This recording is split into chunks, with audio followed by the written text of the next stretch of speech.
everybody, and welcome back to the NBA Matchup Report. Ready and excited to talk about round two of the playoffs, which just started a couple days ago. So we're ready to get into it. Jay, how you doing? I know you're kind of doing better than me right now. Well, okay, obviously, graduation's right there for me in a couple of days. But what I'm more excited for, and I know that's crazy to say, I have 4 years of, okay, lots of years of high school, middle school, elementary, all of that school. I go through 4 years of college, and I'm more excited about watching the Thunder play. I told you right before this, I'm kind of over graduation at this point. I just needed to happen. I need to walk across stage and feel good about it. OKC, it's like I need to tune in every other day because it means something to me. It keeps me motivated. It keeps me pushing. So I stand by that. Well, I'm glad Shay has been a positive example for you in your life and helping keep you motivated. What can I But say?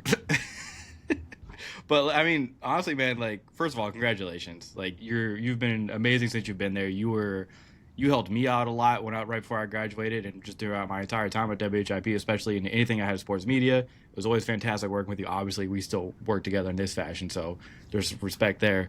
But seriously, man, like I know you worked your ass off. You went through a lot while at Temple, so for real, congratulations. I appreciate it. Yeah, and this is what it is, man. Graduation. I knew this going into it last year. Maybe it's just because I'm older, but like it is more for the people around you at times. Like obviously, it feels good for you to like walk across the stage and everything like that, but it is more for like your parents and your family members, your friends, like whoever it is that shows up for you. Like that's what it's about. Yeah.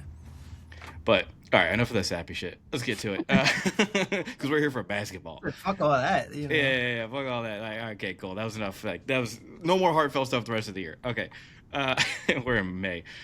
Let's get to it, man. Second round of playoffs, like I said, just tipped off a couple of days ago. Each team now, actually, I need to make sure I put the Sixers game out here soon. But each series has had one. Yeah, don't do that. We'll get to that later. Each series has played at least one game so far, so we'll talk about those games as well as what we expect for the how the rest of the series will go for each one, and then we'll kind of wrap up the series that happened before them as we talk about it. Context for provided for the next round. So let's get straight to it, man. We're gonna start with your team in the West there, OKC Thunder against the Los Angeles Lakers. I actually got to talk to some Lakers fans today because I live out in the area. I was working today. A lot of people came in with Lakers hats and everything like that. And I was like, "How y'all feeling?" And they were a lot of responses were just like, "It's fucking bullshit. They're cheating, the flopping, and it's unfair how deep they are. Like we did this to SGA. He was 16 of 18, but whatever it was, he had." Was it 18 points off of 16 shots? Yeah, that's what it was. And like, we held them down, but then, they still beat us. I'm like, yeah, they're the Thunder. I was like, what did you expect? It's what they do. Honestly. The first thing that stands out to me is OKC were the only team to get a sweep in the first round, which obviously I think that to me Still that just undefeated. you have legitimately a week off, over a week off of play. Yeah. So to me, I was kind of curious to see what that would look like because people always view that as an advantage. And yes, it definitely is getting healthy and not having to go to 7 or 6 games. But for me, it also is a question about, and we see it a lot in the NFL where teams get that first round bye, and then it's like they don't look the same coming out of the bye. And I know that's different because it's a week-to-week basis, and you're not playing for 2 weeks opposed to a week of not playing basketball, which is you're still you get the point. Yeah, I got you. With that being said, I think they still came out and played exactly the way they needed to do. And it's funny, like I saw this comment from a Lakers fan, and they were like the Lakers were there every step of the way, and then OKC just pulled away. And I'm like, well, yeah, that's how basketball works. Like that is legitimately it's a game of runs, and I think OKC managed to control those runs a lot better. And every time the Lakers seemed to start to get any momentum, it was a timeout, readjust, attack things in a different way, and find ways to start your own run, which I think just really worked for them. And then look, big Shea fan, obviously. There were a couple bad flops, and I have to I have to look at this. And there's the one, like in particular, people keep clipping it, and he's like fully leaning back, like, and I was like, all right, like that was kind of egregious. And I think like part of like the being a Shea fan for so long, like literally since like my high school, like high school years, like when Shea first got to this team before. This was like rookie year Lou Dort before he, developed dirty tendencies. It was actually a good, well, relatively good hooper.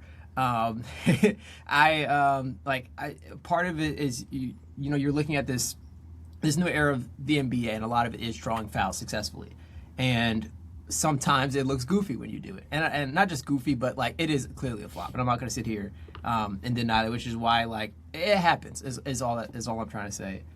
with that. It's not like every game like the media or like NBA Twitter or social media is going to make it, I but I yeah. think I think it's just like it happened. It was dumb. I think we can all look at it and say that was like really dumb and it was a flop, and then we can keep pushing forward and say like the man is averaging 30 a game.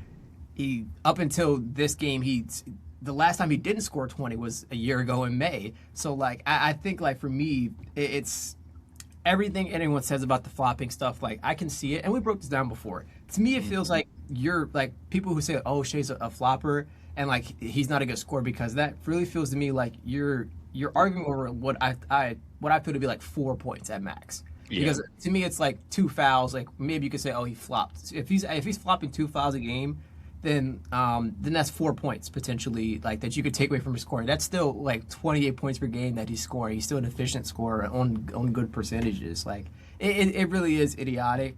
But back to just OKC as a whole, like they have so many different answers where it's like you see Jared McCain come in, knock down back to back threes. And it's like, all right, like how are we supposed to stop that? Like every game is something different, and they can attack teams in so many different ways. And it's funny the from the Lakers standpoint, everything leading up to this, like JJ Redick gave a lot of credit to the Thunder.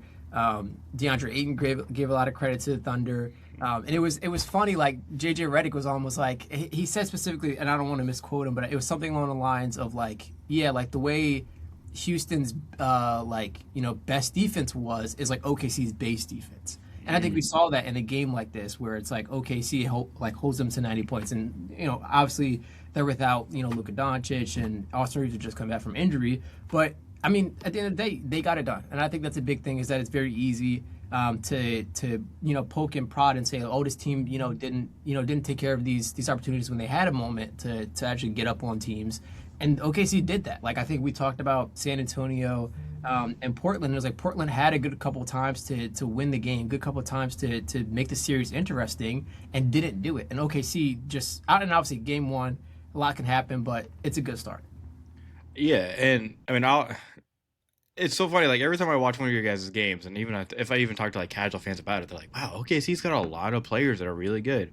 And I'm like, "Yeah, this is what they do. It's what and I don't. I feel like we don't even have to talk about it because it feels like every single time we talk about OKC is what comes up. But it's like, I mean, you mentioned the Jerry McCain thing, which fuck you. But like also, like we could really use him right now. But also it's like AJ Mitchell had to start this game for Jalen Williams, and he comes out and plays really well. Like SGA, like we said, like they were doubling SGA and they were fronting him and trying to make him make early decisions so that they couldn't get into the action that they wanted. But then that's where Chet and AJ Mitchell and all them step up for you instead, and it's just like, all right, cool. Like if we're gonna get like a bad game from SGA right here, then we know that we have like six other guys at least who could step up and fill in for that. So it's ridiculous. But then, yeah, on the LA side, you mentioned Austin Reeves come back from injury, 3 of 16 from the field, and he's getting killed by every Lakers fan online right now. Talk about like, oh, we should have traded his bum ass in November. I'm like, what are we talking about? Like that, it's kind of an overreaction, but like I don't expect him to do that again. So like that didn't really help their offense at all. But like LeBron again, I thought LeBron actually did have like a decent enough game, at least in the first half, especially. Like he kind of kept them in the game a lot until that second quarter, kind of like run that y'all went on that really kind of put you over double digit lead, and then from there it was just kind of like like you kind of just had it from there for the rest of the way. But like I don't think this was really necessarily a bad game from LA. Like game ones are always weird at San Antonio, right? Like it's kind of just feeling each other out, and then you're right, like OKC is more of the rest. You're trying to figure out like what adjustments you might need to make later on because you just came off of a series where you were doing a whole lot of one thing, you were focused on one thing, and now you're coming into that's like, okay, OKC and Houston play like pretty different like styles. So, it's I don't always like to overreact to game ones, but well, there's Yeah. something to react to later. But it's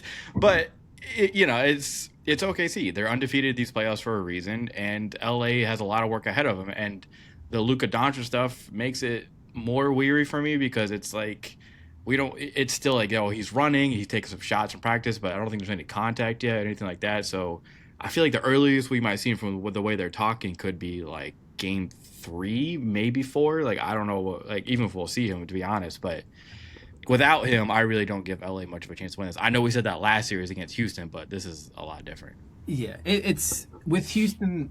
Like I think it was easy to forget how they were coming, like out of the regular season, where it was like every issue that we saw in the playoffs, like or in the first round, we saw like just amplified from the regular season, where it's like no one but Katie can get their create their own shot in the clutch. Yeah. Albert Şengün, who's now apparently the most overrated player according to the NBA players. Can I ask you, like, Yeah, after the season and the playoffs we just saw, do you disagree? it's hard not to, but I do at the same time think it is a knee jerk reaction to say that because I think still think he's good, and I don't want to sit here and say like, and look, don't get me started on the word overrated because I think like it is the most like honestly overrated word in a sense because people will constantly use it say oh like they're overrated, and what that means is that like most people just value them a lot more than they should, Yeah. opposed to like they're bad. And I think that like is kind of the discussion here where it's like we can all agree that Alper Şengün isn't bad, but a lot of people will value his like overvalue his skill set and say like he should be doing this. He should be an All NBA player. He should be doing this. And then you look at the reality, and you see this from this first round, playoffs, where it's like he doesn't step up in the moment. You need someone else to be the guy, and we don't see it. And that's why I can completely understand why he, is now the most overrated player according to the players. Well, remember there were conversations at like the last offseason where it was like, okay, if Houston were to trade for Giannis, like who's getting traded? Like, do you keep Ahmed Thompson? Do you keep, oh God, Alper Şengün? Like who are you building more for the future? And a lot of it was like, oh, like it was kind of split. I don't think it would be a split anymore. Like I feel like the majority would say like Ahmed Thompson, like you keep him for sure, and then Şengün, like if you could get a Giannis, like you wouldn't feel as bad about getting rid of him. I also think from a fit perspective, I don't think like it was ever going to work with a Sengun like Giannis lineup, and maybe it does. But I think like you just need to see Sengun develop to the level that we all know that he could be capable of. Like there were constantly those like the Pokemon evolution memes where it was like like Sengun, Jokic, and then it was like someone else like below both of them. And I don't think we can even, we're not even close to scratching those conversations where it's like we're starting to see him step into a Jokic level player. Like he's not there yet. Well, I mean, if you ask everyone online, Jokic is a fraud now anyway. So Yeah. well, it's a week to week league. Yeah. But anyways, back to OKC. I did want to ask you: is there anything you saw that had you maybe like okay, like we won, but you saw areas where the Lakers could attack? Turnovers. And then look, it's one thing because it's something that you're not going to get from OKC consistently. Like this is why I feel like SGA's turnover specifically, he had like 6. seven turnovers for him. Oof. But it was like you said, they're doubling him early. They're forcing him, and a lot of them and it's funny because naturally they always ask the players like, oh, like what about the turnovers? And they asked, I think it was Jalen Williams about this, and he was like saying like, oh, like we need to be better for him as well. Like it's a combination of like yes, he's making these bad passes. But like, or not even bad passes, but he's making these passes, and we just also have to be, better. And I think it is like genuinely that like them all coming together as a team. Obviously, a lot of the emphasis, and you look at 7 turnovers are still, under Shea's under Shea's numbers. It's something that you're not going to consistently get from him, and he's especially expanded as a playmaker this entire season. And has not had too many, high turnover games like that I can even remember. So. Excuse me. I just look at this and say like it's something that you're not going to get consistently from OKC. You're not going to force turnovers from them a lot, but if there's anything to go off of and any like hope of like winning a series, it would be forcing turnovers and trying to. I don't want to say like play the game slow because that might not work for you at a team that's so deep. But at the same time, you can't play fast because they can and this is you're trying to sit there and say like, what can the Lakers do? And it's tough because it's like they're injured. The Jared Vanderbilt a nasty injury doesn't help them as well. So it's like there's so many different ways that like OKC can attack them that they don't have answers for.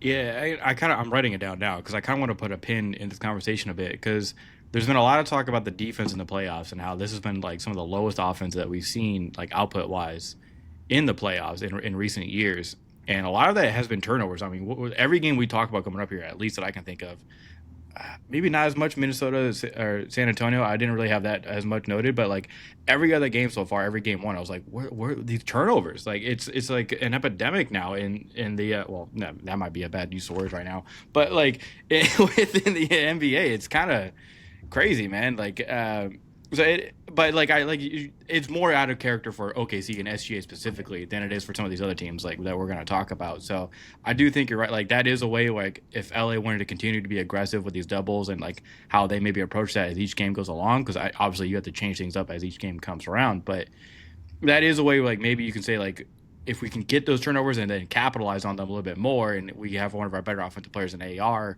shoot a little bit better, you can convince yourself as a Lakers fan, like, look, like, yes, it kind of looked like a blowout, but there were moments in this game where it didn't get too far away where we could have had a chance to make a comeback here if we could have just played a little bit better. So I'm not saying LA is completely out of this. There are avenues for them to get through it. And I agree with what you're saying about that. But at the same time, like you said, it was an uncharacter. It wasn't something that we saw a lot of. It was pretty Yeah. uncharacteristic. This is like the like, it's crazy to say this. This is going to be one of the worst games that you're going to get from OKC in the playoffs, and that Yes. isn't like that's insane to say that they still won this and won this comfortably. But when you think about the turnovers, like that to me was like the biggest like this isn't OKC basketball, and I think that for me is an indication that like we're not going to see the same thing like back to back games or even multiple times in a series. And if you are, you better capitalize on it again. But and you mentioned like, oh, if this goes right and this goes right, like that to me is like every time I think about this series and try to think about it objectively and say like, what do the Lakers genuinely need to do? It's like it's generally starts to turn into like a prey conversation, because it's like I look at this and say like, all right, like I was just talking about, like, do you try to play faster and try to speed the pace up? It's not going to work because you don't have the rotations, like, especially with OKC having so much depth. You try to play slow, it may work a little bit better, but your shots aren't falling, and OKC's defense is really good. It really is tough to sit here and say like, oh, this is the exact way that the Lakers can play to beat OKC when they're not built to beat OKC. Yeah. Yeah. Hey, look, LA, good luck. DeAndre Ayton, especially, good luck. Chet should feast this entire series. He really should. I actually like. I want to see more of him and Hartenstein out on the floor at the same time. If I'm being honest, against the Lakers, Yeah, but we'll see, man. We'll see. OKC knows what they're doing for sure, so they don't need to listen to me at all. Okay, you ready for the next series? let's do it. All right, we got Minnesota and San Antonio, which is ended up kind of turning out to be, unsurprisingly, the best series of this round, especially since Ant is apparently the second alien in the playoffs in the NBA in general, because he somehow played in Game One, and like while he didn't play up to his standards, which he admitted himself, Yeah. in the fourth quarter he most certainly did, and he came through for them in a big way. And he was actually like, if Ant wasn't out there, I'm pretty sure San Antonio walks away from this 1-0, like, and getting their first home game win of the series. But Minnesota walks away with this win, and it came off of a game where Wemby had a triple double, where he broke the record for playoff blocks with 12, which was nuts. But he also only had 11 points. Pretty inefficient. He was 0 of 8 from 3-point range. And it's like, while his defense was sensational and absolutely amazing, his offense was slowed down so much. And then you have Stephon Castle, who, fouls out. De'Aaron Fox wasn't able to do what you needed him to do. And, Minnesota took full advantage, man. And they're, I'm telling you what, man, Minnesota is just becoming the fan favorite of the NBA these playoffs, because one of what happened in Denver. Yeah. And now they just still beat them even without Ant being out there, and Io got hurt and everything like that. Dante DiVincenzo, for them to still win that series, it was a gritty, like, hellacious win. Jaden McDaniels is just becoming like a superstar in front of us in certain ways. But yeah, then you get Ant back for this series, and Minnesota's just like, we're just gonna keep attacking you. Like, they're just this physical team that, like, if someone was making the joke, they're just gonna attack the rim. Like, they don't care who is there, because it's like, like, the jokes were like, if you get a block, that doesn't mean you get the possession. Like, we'll just get it back and go again. And dude, Terrence Shannon Jr. was like the living embodiment of this game, dude. He got one on Wemby at one point. Like, they were just attacking and attacking and attacking. It was everybody on this team. And when San Antonio overcorrected to that, you were still getting pull-ups from Jaden McDaniels and Anthony Edwards and Julius Randle. So it was just like they were attacking them in every single way. And the way they were manipulating Wemby in this game was amazing. And I was thinking about this while watching this, because, like, we talk all year about Wemby and his defense and just the crazy impact that he has. And I kind of always thought about it as, like, when you look at, like, a heat map and you're like, okay, why is this area, like, extra red? Like, this Yeah. just one area. And, like, to me, if you were looking at a basketball court, it would be like the painted area and, like, kind of like 3 feet outside of it, you're like, okay, that is like, it's just bright like or dark red, Red, and yeah. that is like the Wemby defense area, right? And so what you're trying to do as like another team or Minnesota in this case is move that dark red, like that whole like wide area somewhere else, and like kind of like getting him out of range. And I think Minnesota did a fantastic job of doing that, where they were like putting guys on him and like kind of like trying to push him away, like get whatever action they were doing. It was like get Wemby away from where we're trying to drive and set up this lane, and they did a fantastic job of doing that to try and open up these lanes. Of course, it didn't always work. He had 12 fucking blocks, but like they did it well enough, and they stayed aggressive, right? They didn't like stray away from what wasn't working. They just said like, we're gonna keep doing this. This is how we play, and it came through. And then when you have a guy like Julius Randle, who ended up getting the clutch buckets there in the final few minutes, which was awesome to see, and then Ant doing his thing. The three that Ant had over Wemby after breaking him down a little bit, like he barely got that over his hand. But like that was one of the craziest shots we've seen these playoffs. And I don't think, like, I don't know, man. Like this series is going to be really, really fun. Yeah, I'll first start with the Wemby block thing, because the biggest discourse I saw after, and I agree, was a lot of these were goaltends. And looking Okay, back, I was going to ask you about this. but look, it's he had 12 fucking blocks. Like it's sitting here, it's difficult to sit here and say like all 12 of those were goaltends, all 12 of those were fouls of some degree, because there were a couple he got on Rudy, which he clearly got his hand or something. But that is my second point, is that Rudy Gobert, like, Yo. he's received a lot of shit for like the past couple of years, honestly, since the COVID stuff, and obviously can't blame him, or can't blame the NBA and NBA fans for that, when it's like Yeah. he was the person that kind of Luka didn't help his PR either, but but like it just felt like that was like that was the turning point, and then it was like it was all downhill until exactly last round, where it was like Rudy Gobert somehow turned until what the best version of Rudy this later in his career, which is kind of funny. But it really is a testament to him, not just like his defensive impact, but even the little bit of we saw a lot more of the offensive impact in the first round. I mean, we saw Rudy hit a hook shot, so Yeah, it's insane. But it's funny, like Terrence Shannon Jr. as well was someone who really stepped up last year in the playoffs for them, especially in that OKC series, and really kind of took over off the bench. And it was like, all right, like, once he finds his footing, he was a rookie then. What is he going to look like in year two? And I think like it's been kind of underwhelming in a sense. And then you see him get into the playoffs, and then it's like, well, they're the fucking, like, that's what we. yeah, it's like, where was this guy all year that was like put out of the rotation?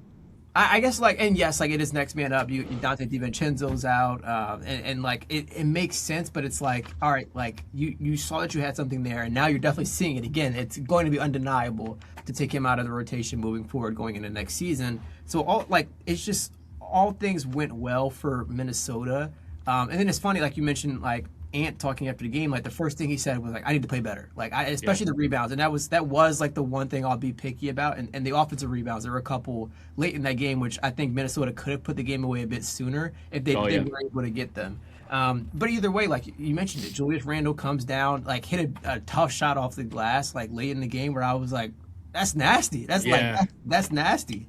And then we get to the final possession of this game. Minnesota misses, gets the ball, or San Antonio gets the ball, decides not to call a timeout, which I can understand to some degree, where it's like the defense isn't set, like you can try to get the matchup you're looking for, but to me, I think you call a timeout. I think this team.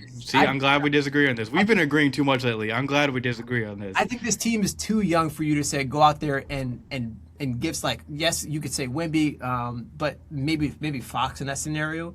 But saying like, all right, Stefan Castle, he was fouled out by that point, but like Dylan Harper, Julian Champagne to like go out there and go get us a bucket to go win this game is crazy to me. Like, this team is far too young and inexperienced to say go out there and in the second round of playoffs, in the biggest moment that you've had in your young career, and go out there and seal this game for us. But okay, so my counter argument is they got a good shot. They got an open shot from one of their better, arguably their best shooter on the team. I don't, probably not. I would say for themselves, probably the best. So like, one of their better shooters on the team got an open, like, good shot to end the game. So like, you can live with that. I feel like, as a coach, right? Like, you can say like if the possession had been completely screwed up and they turned it over, or like, you know what I'm saying, like it ended up being like a dead ball, whatever it was. like they ended up getting a good shot off of it, and there's no guarantee you were going to get a better shot than that if you had called a timeout and given like because even then like maybe Minnesota does like an adjustment, they put someone else out there that's better for you know what I'm saying? Like Yeah. I didn't mind it because they were able to push the ball and they got a good shot and it didn't go in, which happens, right? But so I agree. Like I don't think he needed to call a timeout there because of how the play actually went. Yeah, and like to your point, literally, he had a good shot, good look at the end of the game, and it just didn't go in. So I don't think like San Antonio's looking at this and saying like, all right, like this wasn't like, and you got to think about everything that leads up to this as well, like a resilient effort to even come back later into this game and make it, close in the first place. It's just a lot of learning experiences for a team that's really young. Paul George front rim. Okay. I Yeah. did just see that too. All right. Wait. So what do you think? I mean, is the adjustment for San Antonio just hit your shots, don't foul out, and get Wemby more involved in actions on the offensive side rather than the defense? Like, do you change? I don't. Do you change a little bit defensively to put less on his plate on that side so that he can be more active on the offensive side? I don't think you can do that though, because of how much he controls your defensive hub, and really Yeah. is. You mentioned it, like he legitimately is a heat map for you, where it's like wherever he goes, he's going to make an impact. And I think after a game like this, especially where yes, like not all of them were fair blocks or clean blocks by that matter, he still had 12 blocks, and I think it's going to be difficult to justify saying, all right, we're going to take you away from being that 12 block monster to needing you more on the offensive end. And yes, you need him to do a bit of both, but I just think Minnesota came out with a strong game plan that can be replicated and being physical with Wemby, especially. Like there was the clip of, I forgot who it is. It might be Julius Randle. It might be Jamie Daniels. Like literally coming down and pushing him. Yeah. Maybe it was Naj Reed. It was someone in Minnesota. And fully just pushed him. And he's like sliding across the court. And they're like, oh, like, what, like, what, he can't do that. And I'm like, I don't want to sit there and be like, well, that's playoff basketball. I But mean, at the same time, it legitimately kind of is. Like we constantly hear like we need the playoff atmosphere is different. I heard a lot about this last year. It's like, oh, OKC isn't going to work in the playoffs, and I was like, have you been watching OKC basketball? They're literally built for the playoffs with They this are. defense. But it's. I just want to see how the Spurs will react to it, because I don't think Minnesota does change their game plan much. Where it's like you've seen that this works. You were able to hold Wemby to an inefficient night. You were able to force him to shoot threes, stay away from the paint, and be impactful in the spots that he needs to get to. You had a bad game by his like sense. Like everything, like I don't want to say like everything went wrong for Minnesota, but they executed their game plan well, and they weren't at full strength, and they only- never back down. They Yes. never back down. and they're only going to get better as the series goes on, hopefully as Ant gets healthier. So I look at this and say, like, Minnesota, I think, is exactly where they need to be. And San Antonio needs to find a way to yes, get Wemby more involved on the offensive end without sacrificing the defensive impact. Yeah, and we'll see how game 2 goes tonight, but this could be one of those series where we look at it and say, like, okay, like Spurs are obviously clear up and comers, but this is where the playoff experience matters. And Minnesota has a shit ton of that with the current core that they have. And so, maybe this is just a learning experience for coach on down for the Spurs. But I think game 2 will be a big indication of that. You win that game, then, you even it out. You try to take one to Minnesota. It's a series, right? It's already a series because, like I said, it doesn't start until someone wins on the road. So I think maybe Wemby, like you just kind of do more action with him. Maybe it's more flex action in the corner or something like that. Just try to get him more involved in those ways and try to make him not less of a focal point, but less, like just less on his plate in some capacity and on either side of the ball. And then hopefully one of the other guards can step up, because it was also a disappointing game from the San Antonio backcourt in a sense. So between all three of them, I feel like. That to me is where all like, yes, I know Wemby didn't have the best game offensively, and they barely got into double digits by the end of the game. But I still think if you see what he's doing on the defensive end, it is up to any other player to step up offensively in some degree, and that's where I think like that should be more of the offensive adjustments. Yes, you can still get Wemby involved, especially in a lot of misdirection and using him just as Wemby, the attractor, in the same way that you use him on the defensive end, where it's like he's that hub. I'm not saying he needs to go out there and take 20 shots for you a night. Just use him as a center point of like he's going to draw attention because he's Wemby, and then use that to we saw it where it's like it creates space because you have to constantly all like focus in on him. You can try to kick it out to one of your guards and just hope they make their shots. Yeah, and I don't expect Wemby to go 0 of 8 from three No. every game. Like even if he only had made like 3 of those, we're talking about him having a 20-point game. So it's the margins are thin in the playoffs. So I can't wait. Like this is one of those where like even though these games are keeping me up later and I'm tired as hell at work the next morning, I'm like I can't miss a minute of that. Like I was thinking that when I was watching the first, I was like I can't. Like I have to watch this. I was like there's no way I'm going to bed. Yeah. But it is what it is. All right, love it though. God, I love it. Okay, let's move to the Eastern Conference. Unless you had any more thoughts on the West. Nope. All right, cool. Let's move to the Eastern Conference. We'll start with Detroit and Cleveland. Detroit gets the first win off of kind of a game where like Detroit's defense again comes through for them. Like they were able to like really kind of rely on their team defense to get them through this game. But a lot of it was also like it's Cleveland again in my mind getting in their own way, which we saw a lot in the first series and throughout the regular season in general. But the turnovers. Like what I said, we're gonna talk about this the rest of this game and the next game as well. It's insane how many turnovers you're getting between. I mean, Harden and Mitchell in general. Harden by himself, but just as a team, they had 20 turnovers this game, which isn't the first time they've had 20 in the turnovers in a game in the playoffs. And those 20 turnovers led to 31 points for Detroit. I mean, that is just you can't. And then on top of that, you have Jared Allen who gets into foul trouble really early. So all this opens up a lane for Jalen Duren to just kind of take over. Like I know his numbers aren't that gaudy, but like Jalen Duren was a huge factor in this game because like he is the best big man out there on the court, which people will say like, oh, but Evan Mobley isn't showing up like that right now. So right now, specifically in this series so far in game one, Jalen Duren is showing up like as the best big man, especially when he's making plays in the fourth quarter, getting a couple blocks like he did on these guys. So and then, Cade, like, well, I know he's being inefficient. He cut down on the turnovers a little bit. He's still getting good points. Tobias Harris has been stepping up for them a lot late in the past 2 or 3 games. So when you're getting that, plus an Ausar Thompson, like, it's coming together for Detroit a little bit better. Like, I think Detroit is coming off of this series so far. I know it's only game 1, but they're already kind of looking better than they were going into the last series. And a part of that, like you had the kid collapse lung thing, so maybe he's also getting healthier as this goes along and feeling better. Although I don't know how much because I mean you're playing this much and taking this many shots. Yeah. There's a lot on Cade's plate, but it was a fantastic win for Detroit to start it. But Mitchell was complaining about he wasn't getting foul calls even though he's being physical in the paint. And it's like that's fine, but like is that what we're relying on now? Like that was the big difference in this game because to me y'all need to be worried about the turnovers and not as much about getting calls.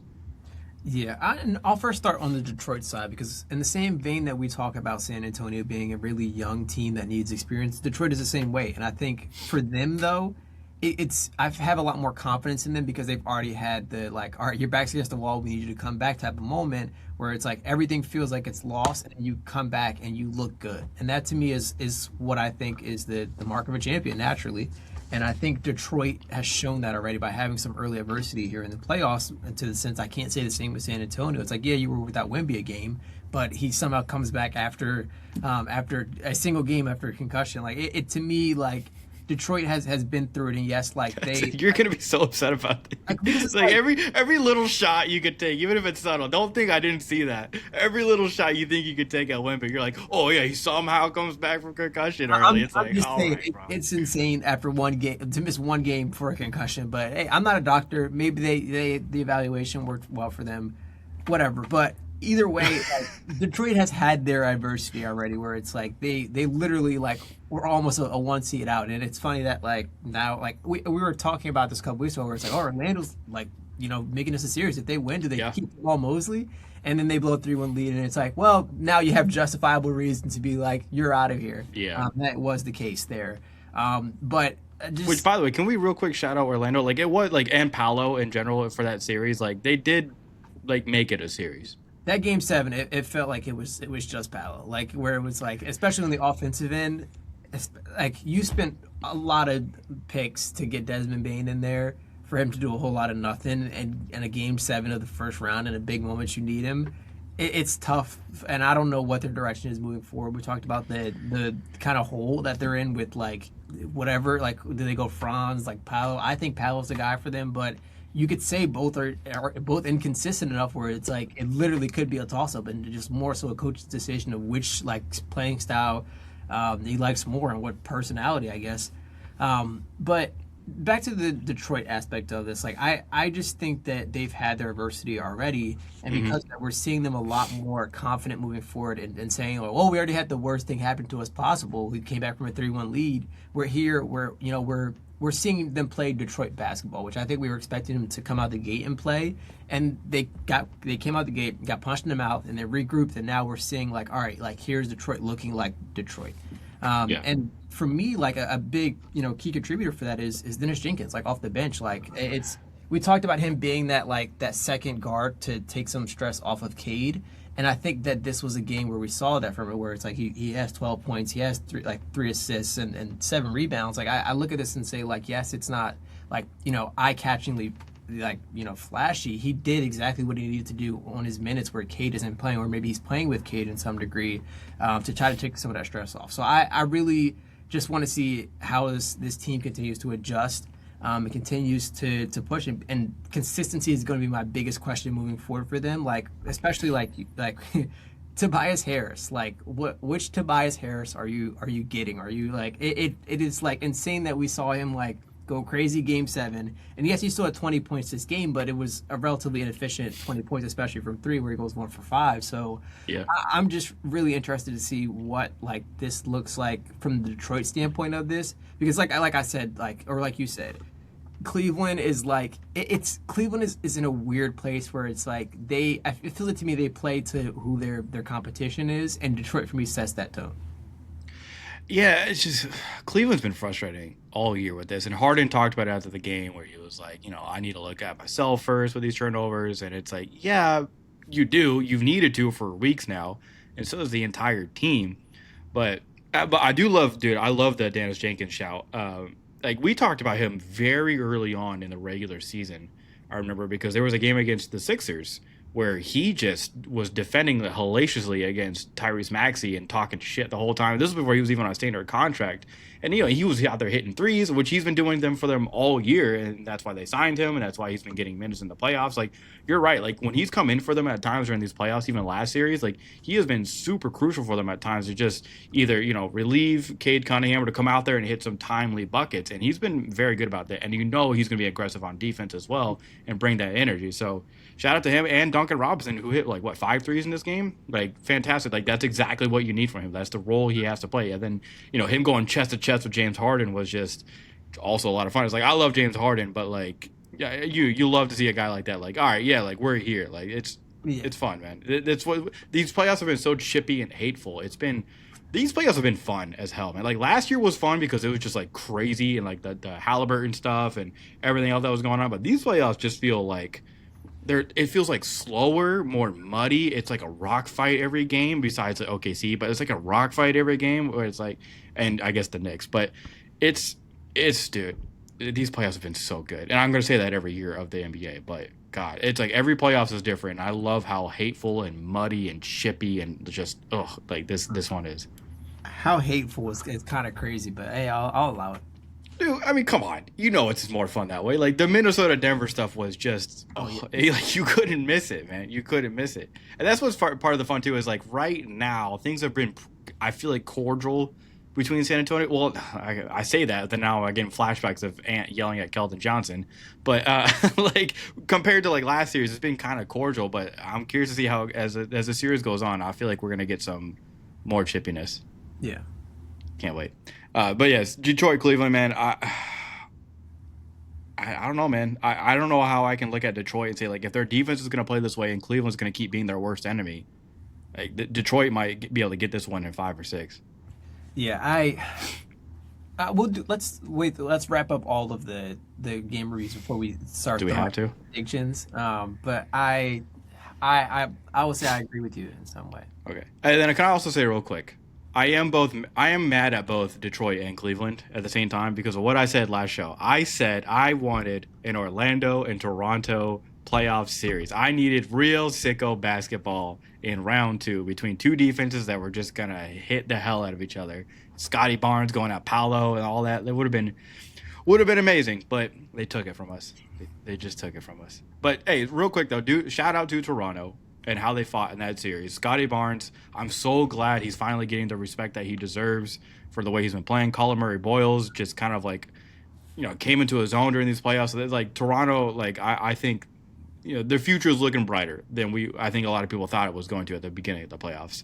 And then Orlando, yeah, look, I have no idea what's happening there in the future, but we'll see. We'll see. It will be fun to sort through. Yeah. All right, let's get to the last game in round two here. So it's Sixers and the Knicks. Real quick, let me just talk about the last series. I'll wrap that up for you real quick. I almost cried on Saturday. I almost cried. I had to work during this game. I was bartending an event. I was in Little Saigon, in Garden Grove, California. I didn't even know what was going on. I was at a Vietnamese wedding, which was amazing, great time. Shout out to the Seafood Palace in Little Saigon, some of the nicest hosts I've ever been around. Great wedding, a lot of fun. Y'all paid us well. I was watching the Sixers game on my phone, like underneath like the bar shelf, like kind of just. And the guy I was working with was like, "Are you gonna be okay? Like you look, are you gonna be stressed?" I was like, "It's fine, it's fine, it's fine." And then they won, and I had to take a moment. Like I legit like stepped back and like took a deep breath. I was like, "Oh my God, we did it! We beat the Celtics in a playoff series for the first time in my lifetime." 44 years, right? I'm not 44 years old. That's how long it's been. It's the first time they've beat them in a playoff series in 44 years. The first time the Boston Celtics have lost a series when they were up 3-1. Joel Embiid comes back and carries them for that 3-game win streak. Everyone played extremely well between Maxey, Edgecombe, Paul George. Like shout out to all of them for stepping up, believing, and just getting through this series and making the entire city of Philadelphia happy, which is never easy, right? It is really, really hard to satisfy Sixers and Philly fans in general. So the fact that they accomplished that in the first round of the playoffs is kind of to the point where we're all looking at the rest of these playoffs like this is free money. And this is coming from me, from the guy who was crashing out live on our show or while we're recording these shows while they're playing games like this. And I'm sitting here saying like, oh, it's over. There's no way they're going to make it to 7 games. Even if they do, I have no faith in this team winning that game. Which I still stand by. Like, there was nothing that team was showing me, especially in the beginning. They were down 3-1. How was I, like, you know what I'm talking about? Like, we were talking about historical shit, and I was like, there's no way, because I've seen this team. So, I was very happy to be wrong. It was an amazing moment. I'm so glad it happened. But now we're in round two, and none of that matters anymore, because they're playing the New York Knicks. They're literally playing them right now. As of me talking about this, there's a minute left in the first quarter. Philly's down by a point. It's 28-29. Which is a lot better than the first game went, because they lost by 30 points in the first game, which seems to be a common trend with the Knicks in the playoffs. They're just blowing out everybody lately. They seem to be the hottest team, I would say, in the East. I can't, like, I want to say the playoffs, but I can't because of OKC and being undefeated. But it's just the way the Knicks have won and the way they've just been beating the crap out of everybody lately over the past, like, 10 days, we'll say. It is hard to argue that they aren't the hottest team. God, I've like developed a New York accent while saying that. The hottest team in the NBA currently, man. I mean, Jalen Brunson is on. So let's get the game on real quick. So the way they attacked Embiid this game was fantastic. Like, they did a fantastic job of attacking the Sixers defense in general, but the main focus of that attack was on Embiid because he was playing a drop, which he's been doing a lot, especially since he's getting older and playing back again. Like, it's always a lot of drop for him, it seems like. So they were doing a great job of like, okay, if you're going to play that drop, then Jalen Brunson's just going to pull up and take advantage of that. And if you're going to show, then I'm even just going to like not even go, like, we're not even going to do this, and I'm just going to pull up from there. Because every time he showed, he kind of just like, it was only a show, right? Then he would back off. So like Jalen Brunson masterfully and Karl-Anthony Towns did a great job of manipulating that pick and roll against Embiid. The rotations for the Sixers they seemed good at first, right? Like, they were switching everything, like going around. Like, every time there was a ball movement, they were switching. It was great at first, and then it wasn't, right? Because OG Anunoby is just on one. Like, I don't know what to tell. Like, he's been playing like one of the best basketball players in the league lately. Karl-Anthony Towns and Mitch Robinson, while they did get into some foul trouble early with Embiid, it ended up not really mattering because everyone else was able to take over, and it just kind of became a moot point.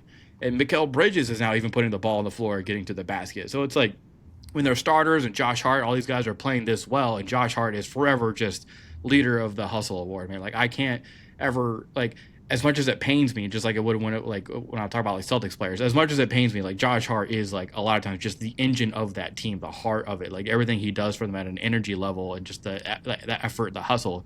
It's fantastic, man. So they're playing extremely well.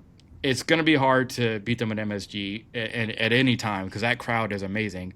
I will say I did stop watching the game live I forget exactly when it was. It was either like beginning or middle of the third quarter. I told you halftime. I kind of tuned back in. There was I forget when exactly when this happened, but Josh Hart hit a corner three, and they immediately cut to Jimmy Fallon celebrating with everyone else on the court side, and I was like, yeah, I'm done.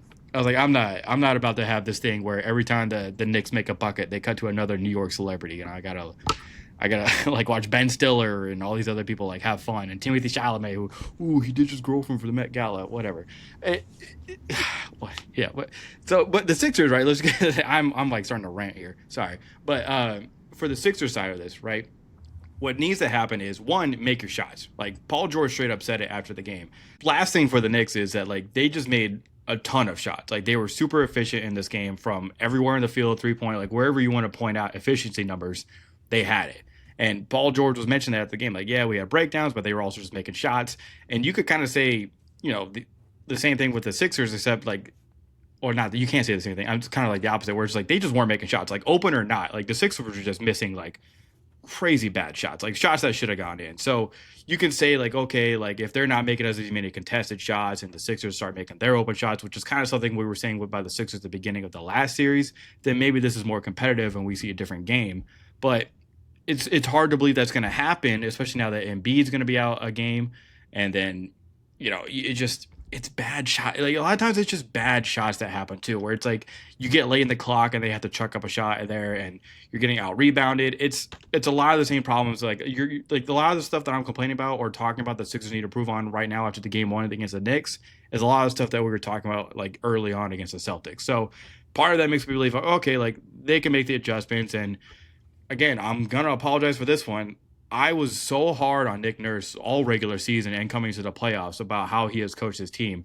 And look, Joel Embiid coming back obviously makes a huge difference, but he did make some fantastic adjustments going through that Celtics series, especially on offense with Embiid out there, but on defense as well. Like he clearly got on them, was like, if we're gonna see these screens, you're gonna go through them. If you're gonna show hands, you're gonna close out hard, and we're gonna crash the board. And he did a great job of getting them to act right, basically, for the final parts of that series. So maybe we see him do something else for the Knicks series that gives me a little bit more faith again. But I don't know, man. The Knicks really are, to me, the hottest team within the NBA right now. I was going to ask you about the Nick Nurse thing because I was really curious about how you'd. I was so harsh on him, and I am still curious about what his future is with Philly, depending on this series, because I do think like it isn't as simple as like he beat Boston like free money type of situation. It is definitely, but at the same time, it is maximizing. You think about the window and everything that led up to this as well. Like there's genuinely a lot of questions still surrounding Nick Nurse and what Nick Nurse can do, especially when you consider the development of VJ Edgecombe for the future,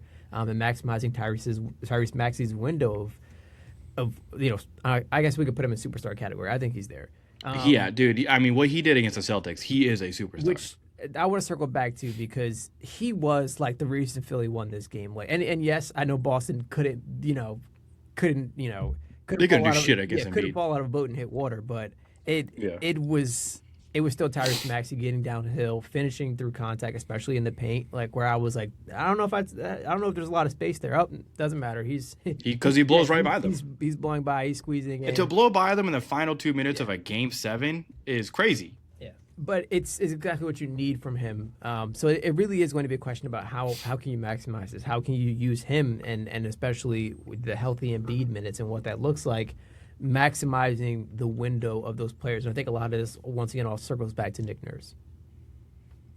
Yeah, look, he had a great series. He really did. And I'm not going to sit here and say like everything I said, like I wasn't justified or like I was wrong completely, because it wasn't looking good. And throughout the regular season, he was pissing me off with like, because it felt like it was just like a lot of ISO ball. And it was just a lot of like, hey, just go out there and get a bucket because we don't even have everybody. And the decisions at times on who to start and who to play at times, and fucking Adem Bono likes to go out there and get like 5 fouls in 3 minutes at times. It's just extremely frustrating. But like I said, like you get Embiid back, you have your full team, and then you're able to flex then like what you're able to do with your different lineups and your coaching and your schematics, like all of that. Like it. So I don't always like to use the excuse of like, oh, they didn't have their guys, but like. When you're missing a guy like Embiid, obviously it makes a huge difference. And then when you're able to unlock a guy like Maxey, who all series was performing extremely well, no matter what the Celtics were throwing at him. So, like a lot of it is like Nick Nurse did a fantastic job, but it was also like the players got healthy and Yeah. they were just able to come back and win this. But I mean, yeah, so I think it's credit to just the entire team itself. I'm not going to say anything above the coach did anything to help with this. I'm still mad at them, and one of their best friends is about to be in court for certain files. But okay, we'll get to that maybe another time. But yeah, it was a fantastic series by Nick Nurse and the Sixers against the Celtics. God, there's actually so much Celtics stuff to talk about, like because I do want to get to the Knicks a little bit more. But real quick, Jaylen Brown, what's going on there? I was gonna bring this up because it's look, he's had a past tense. He had a phenomenal season. Yeah, had. Everything that he's done since that Game 7 against Philly has like made me like revert back to like being iffy on Jaylen Brown, solely because like how much can you go to or go on live streams and protest like being like the play calls, or not the play calls, like the foul calls or the lack of foul calls, Saying that the league is against you. yeah. And the one that like annoyed me the most was the push off one where I think it was Paul George had got like extended his arm a little bit. It was Yeah. like, if I had done that, I would have it would have been a foul. We literally watched him push Tyrese Maxey to the ground and miss a mid-range jumper like right around. Threw him like, into yeah. Embiid. And that was how Embiid got hurt, like late in that Game 7, where it's like he Well, missed one of the shot ways he too. got hurt. Like it was insane. Where I was like, that's not a push off, and then I was like, oh, like whatever. Philly ended up winning. Little did we know, a couple days later, we see Jaylen Brown going live and talking about, if I had done that, we literally saw you do that, and there was nothing called. Like it to me is like, it is insane for somebody to like have as good of a season as he has, play as good as he was. Not and look, I think like for all of us, like Boston was a championship favorite, so it isn't like Yeah, you can look at all the odds, all the pregame, like the pre-series articles. Like everyone was picking the Celtics. Most people were picking the Celtics to come out of the East. yeah. With that being said, it still doesn't feel like it's justifiable enough to see this Jaylen Brown crash out, like where he's like fully going in on like, oh, like there's an agenda against us, like like the NBA doesn't want us to like make it past the Sixers, or like they chose the Sixers. Yeah, over because the you. NBA historically loves the Sixers. Adam Silver, a big fan of Philadelphia. Yeah. Adam Silver was like, we got to have the Sixers in round 2 for sure. Yeah. Like that. Our best That's player what is those still picks nicknamed after the guy, like the process, right? Like he fired our GM because of the process. Like I don't think Adam Silver has a thing for the Sixers. It's dumb. It is very dumb, and for me, I look at this and say like it was like, once again, it's not justified by any means to go and fully crash out on a live stream and say like there's an agenda against you, blame the foul calls and blame all that when you just couldn't make shots in a Game 7 of fourth quarter. Like that to me is once again the biggest thing. Yeah, the optics of it are terrible. Yeah. And then the worst thing I think he said was that it was his favorite season. Your favorite season. That is insane to me. When you just got knocked out of the first round of the playoffs when you were up 3-1 against one of your like longest storied rivals. Yeah. Like, what are we talking about? Like, this was your favorite season when Jason Tatum was there most of the season, right? So now all the conversations, all the hot takes, all the big ESPN headlines are going to be about now you saying that this was your favorite year in a year that was really weird for your organization. And now there's rumors and talks coming out from other people talking about like, oh, now him and the organization aren't good. It's like, okay, it was your favorite year, but do you even want to be on this team? Because like, it's such a confusing thing, man. And he's such a smart, like everyone's pointing this out, like, oh, he's such a high IQ smart guy. That's fine, but like smart people do stupid shit all the time. So I don't know, like maybe it was just a miscalculation on his part and he wasn't really thinking ahead. I think sometimes the emotions take over like the intelligence, right? Like that's just how it is sometimes, especially in sports, right? Like we all get emotional about it, despite what people want to say, like, oh, the Mamba mentality. Like if you don't think they had a lot of emotion, you're stupid. So I think that's just really all it was. I'm not going to sit here and say like, oh, he was in his feelings, but like I'm just sitting here saying like the emotions are still high after a loss like that. That's why there's always like the 48 or the 24 or the 48 hour rule, depending on what coach you talk to. Like you need to take that time to distance yourself from what happened before you go live on a stream and talk about it with three random dudes, all of you wearing sunglasses. Like the optics of everything was just like, what is happening here, and why are you doing this? And he didn't come out on it looking positive at all, except for from like the biggest Boston Glazers. It's just really dumb. And you like as we're talking about this, you reminded me of another Brown, and that's Christian Braun, because that to me like yeah.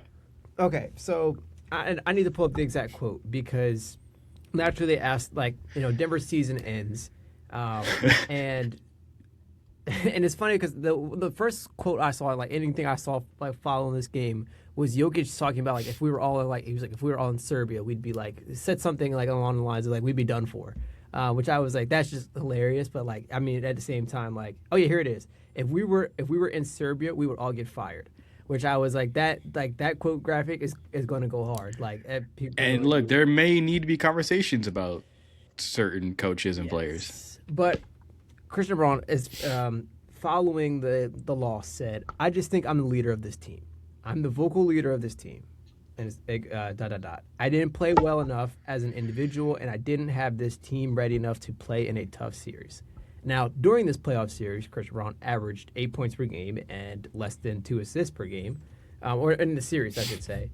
So, yes, I will say, like, definitely need to see more from him. Who made this man leader of the team? Nobody. Because you have a multi-time MVP in Nikola Jokic. You have a NBA champion in Jamal Murray. Like, I look and say, like, those are – and look, to me, the only thing I can maybe say, like, well, like, he could be leader of the team is the contract. Like, because he got that massive contract, which we had talked about already, which being like, I don't know if you want to pay him that, but – who am I to? Peyton Watson was right there. Yeah, like who am I to, sit here and say like, don't do that? But I mean, looking back at it, it's like maybe you shouldn't have done that for him to drop 8 points for you in a series that like you should have won, especially with a hurt Anthony Edwards. Like, there's two sides to this, but the funniest part of all this is him saying like, I'm the leader of this team, and it's like, yeah. I mean, you can tell yourself that. I don't think you actually are, but. Like at the end of the day, we don't know like what's going on in these locker rooms. We aren't there day to day, but it was just funny to hear this and be like, really? This is the vocal leader of this team? Like, I just don't know. Oh boy. Okay, the Knicks might crash out this game. Cat had 3 fouls early. Maxey's popping off in the second quarter. Oh, we are gonna have a crazy Mike Brown like post conference. Okay. See, they always do this. They bring me right back in. Okay. The Christian, it's like, really? Over Jokic, over Jamal Murray? Shit, I'll even say over Aaron Gordon. Like, what are we talking about? Like, all of these guys are, like, vets in the league who have been there and done that. Yeah. I'm not saying Christian Braun is some scrub, but at the same Braun, whatever, is like some scrub. But, like, we all season and now all playoffs, we've all been looking at him like, why did you get the money over Peyton Watson? Like, really? Like, it felt like, if you had been injured and out, but Peyton Watson had been healthy and starting, it might have been looked a little bit different. That's, that's how I feel at least. So, I don't know, man. Like, it's always funny when players say this stuff, and like there's a lot of egos obviously when it comes to like playing in a league like this. It's just gonna happen, and like you said, maybe we don't know. Maybe he is somehow the vocal leader of the Denver Nuggets. I don't think anyone's gonna believe that outside the locker room, but who knows. He better have a good next season. That's all I'm gonna say, because now every time something happens, it's gonna be brought up. The contract and his word.